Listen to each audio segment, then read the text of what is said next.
이런 걸 두고 악연이라고 하는 건가요? 최순실 씨와 고영태 씨가 법정에서 다시 만났습니다. 권일용 동국대 경찰사법대학원 교수 강신업 변호사와 얘기해 보겠습니다. 두 분 안녕하십니까? 네, 안녕하십니까.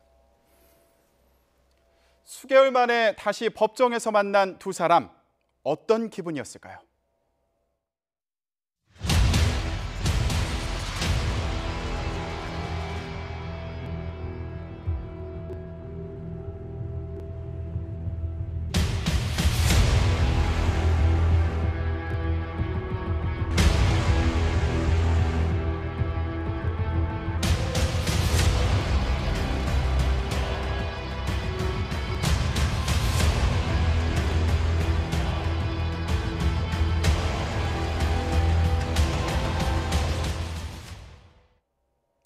관세청 인사청탁의 대가로 돈을 받은 혐의를 받고 있는 고영태 씨 재판에 최순실 씨가 증인으로 출석했습니다. 그런데 재판 내내 흥분을 감추지 못했다, 이런 얘기가 전해지고 있어요.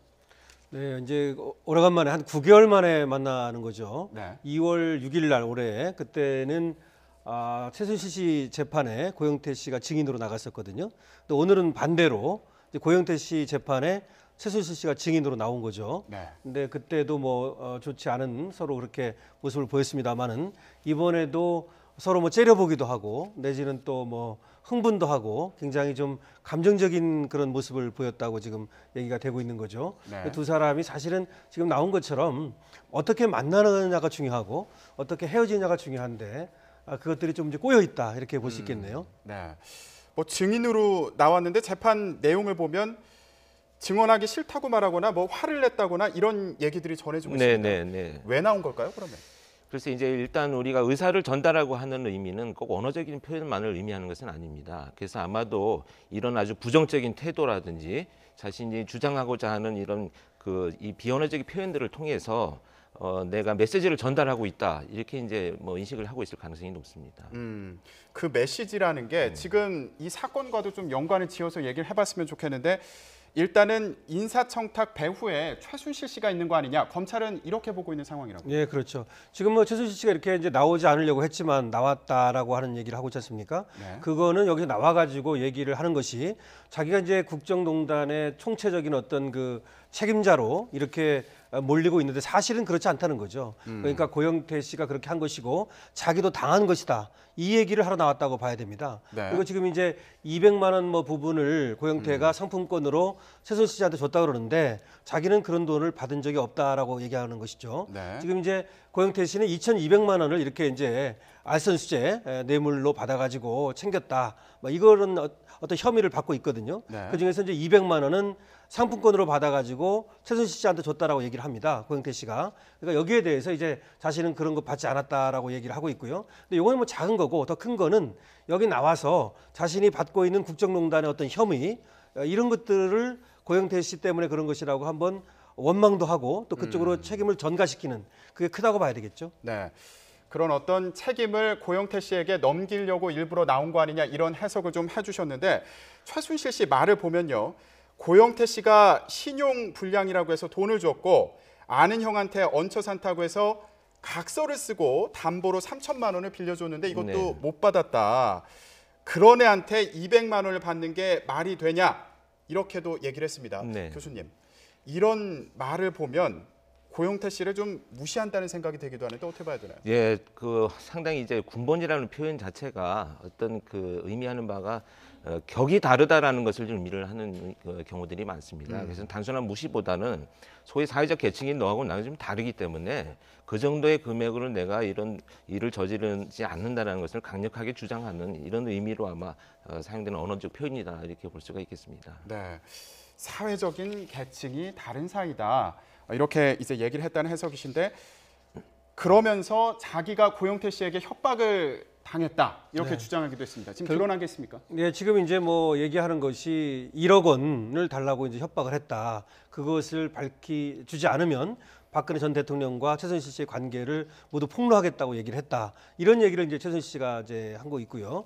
그다음에 아까 이제 나온 얘기 중에서도 격이 다르다, 군번이 다르다, 이런 얘기가 자기가 이제 3천만 원을 오히려 신용 불량자라고 해서, 그리고 형 집에 얹혀 산다고 해서 불쌍해서 이렇게 빌려준 적도 있는데 아직 못 받고 있는데 네. 내가 그 200만 원을 고영태 씨한테 받겠느냐 이런 얘기를 하면서 정말로 뭐 받을 그 관계가 아니다. 정말 군번이 다르다는 얘기가 뭐 격이 다르다 이렇게 얘기를 하고 있는 거죠. 네.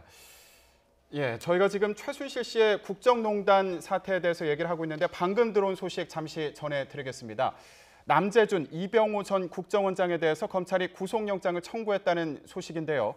검찰은 특가법상 국고손실, 또 뇌물공여, 국정원법 위반 등의 혐의로 남재준, 이병호 전 국정원장에 대해서 구속영장을 청구했다. 이런 소식이 지금 들어와 있습니다. 변호사님, 지금 남재준, 이병호 전 국정원장 구체적으로 어떤 혐의를 받고 있었던 거죠? 네, 요 전에 이제 이병기 전 국정원장이 긴급 체포됐죠. 네. 그리고 나서 지금 남재준 국정원장하고 이병호 전 국정원장은 먼저 조사를 받았었습니다. 근데 지금 받고 있는 그 혐의가 네. 결국은 청와대에 특수활동비라고 하는 국정원 돈을 상납했다. 네. 다시 말해서 뇌물을 줬다는 것이고요. 그 다음에 또 이제 국고를 손실시켰다. 이런 얘기가 되겠습니다. 그래서 네. 결국 남재준 국정원장 때는 약 5천만 원 정도를 청와대로 매달 보냈고, 예. 그다음에 이병호 국정원장이 들어서면서 그것이 이제 5천만 원이 더 늘어가지고 1억이 됐다고 그래요. 네. 그래서 1억씩 보내가지고 3명의 국정원장이 있을 때 약 40억 원 정도를 국정원에서 이 특수활동비를 임의로 빼내서 청와대에 줬다. 근데 그 돈은 그런 어떤 합법적인 돈이 아니라 불법적으로 전용한 것이고 네. 그렇기 때문에 뇌물이 될 수도 있고 국고 손실이 될 수도 있다. 이런 얘기가 되겠습니다. 네. 그러니까 박근혜 정부 시절 국정원의 청와대에 대한 상납 의혹과 관련해서 남재준, 이병호 전 국정원장이 검찰 조사를 받았고 검찰에서 구속영장을 청구했다. 지금 이런 상황인 거죠. 그렇습니다. 예, 알겠습니다. 자세한 소식 들어오는 대로 저희가 다시 정리해서 전해드리도록 하겠습니다. 자, 다시 그러면 최순실 씨 관련된 얘기를 좀 해보겠습니다. 교수님, 네. 이 재판 내용을 보면 최순실 씨가 국정농단이란 단어도 쓰지 말라 이렇게 또 얘기를 하기도 했는데 전체적인 분위기를 보면 뭐 여전히 자기의 그 잘못에 대해서 부인하고 있다. 잘못을 반성하지 않고 있다. 좀 이런 분위기로도 읽히고요. 그렇습니다. 그런 표현들 자체가 지금 이 사건과 자기를 자꾸 이렇게 분리하고자 하는 심리적 특성을 드러낸다고 볼 수가 있겠고요. 네. 그런 정말 본인이 개인적으로 느끼려고 경험하는 것은 이 사건과 내가 정말 국정농단이라고 하는 것까지는 내가 저질러지지 않았는데도 불구하고 왜 나를 이렇게 취급하는데라고 하는 강력한 어떤 부인의 메시지다 이렇게 볼 수가 있겠습니다. 네, 알겠습니다. 자, 그런데 이 두 사람의 어제 만남이 관심을 받는 건 이런 이유도 있어 보입니다. 한 가지 물어보겠습니다. 네. 고영태 증인과 최순실의 관계는 어떤 사이였다고 생각합니까? 굉장히 가까운 관계라고 저는 알고 있었습니다. 고영태 증인 대답해 보시죠. 네, 절대 그런 관계 아니었습니다. 모욕적인 말과 뭐 밑에 직원들을 좀 사람 취급을 안 하는 그런 행위를 좀 많이 해서 그때부터 좀 그때 저한테 강아지를 최순실의 딸인 정유라의 강아지를 잠깐만 맡아달라 했는데 제가 그 강아지를 네, 이 두 사람의 관계 대체 무슨 관계인가? 이것 때문에 어제 만남이 또 관심을 끄는 부분도 있었습니다. 그런데 뭐 명확하게 아직 드러난 건 없는 상황이지 않습니까? 네, 그렇죠. 근데 이제 저 두 사람이 약 20살 정도가 차이가 나거든요. 그런데 그 두 사람의 관계가 뭐 사업을 같이 한 것도 아니고 또 지금 얘기한 것처럼 고영태 씨가 추천을 하니까 그 사람을 인천세관의 본부장으로 이렇게 또 최순실 씨가 청와대에 추천을 한단 말이죠. 그래서 실제로 그 본부장이 됩니다. 거기에 대해서는 최순실 씨는 이제 고영태가 자기한테 부탁했다고 얘기를 하고 있고 네. 고영태 씨는 최순실 씨가 알아봐달라고 얘기했다. 뭐 이렇게 얘기가 좀 다르지만 어쨌든 두 사람이 한 사람을 갖다가 이렇게 세관의 본부장으로 올릴 만큼 그런 관계였단 말이죠. 그렇다면은 단순한 관계는 아니지 않는가 이런 얘기가 나오는 것이고 네. 지금도 설명이 나왔다시피 두 사람 간에 어떤 단순하게 그 직장 뭐 선후배라든지 어떤 뭐 상사와 또 내지는 직원 이런 관계는 아니지 않는가 이런 어떤 의심이 좀 있는 거죠. 네. 두 사람이 내연 관계였던 거 아니냐 이런 의심이 있다 보니까 어제 만남에서 서로 어떤 감정을 갖고 있었을까 이것도 좀 궁금한데 네. 어제 느꼈을 두 사람의 감정 뭐 좀 정리해 본다면 어떻게 할 수 있을까요? 사실 감정이라는 것이 매우 주관적이기 때문에 보는 사람에 따라서 또는 본인들과 당사자들이 아닌 사람들이 참 측정하기가 어려운 부분들이 있습니다. 다만 이제 우리가 추정할 수 있는 것은 이 둘 간의 관계는 장기적으로 뭔가를 해내고자 하는 목표로 만난 관계가 아니고 어떤 그 필요에 의해서 유지되는 관계라는 관점에서 본다면 특별히 이 증오나 분노의 감정 이외에는 지금 남아 있는 다른 감정들이 없지 않을까 이런 생각이 듭니다. 네. 지금은 어떤 뭐 분노 같은 감정 외에는 어떤 감정도 남아있지 않을 것 같다 이렇게 말씀해 주셨는데 변호사님 보실 때 어떠세요? 저도 그렇게 봅니다. 왜냐하면 두 사람이 결국은 돈 문제가 지금 얽혀 있는 것으로 보여지고요. 네. 그다음에 남녀 간의 어떤 그런 문제도 있을 가능성이 있거든요. 그렇기 때문에 결과적으로 그런 것들은 만날 때하고는 다르게 이 헤어지고 나면 굉장히 그 나쁜 감정으로 남아 있을 가능성이 있어요. 네. 그래서 두 사람이 지금 재판정에서 보이는 모습도 굉장히 좀 서로 원망과 분노 이런 것들이 쌓여 있고 그래서 최순실 씨가 말하기를 오히려 지금 고영태 씨에 대해서 좀 나쁜 얘기를 하러 나왔다. 사실 이런 얘기 아닙니까? 뭐 국회의원들이 33명이나 뭐 탄원을 하고 그랬는데 마약점과도 있고 사기점과도 있는 사람을 그렇게 또 이렇게 옹호할 수 있느냐 그러면서 지금 이제 계속해서 좀 그런 분노의 감정을 드러내고 있죠. 네.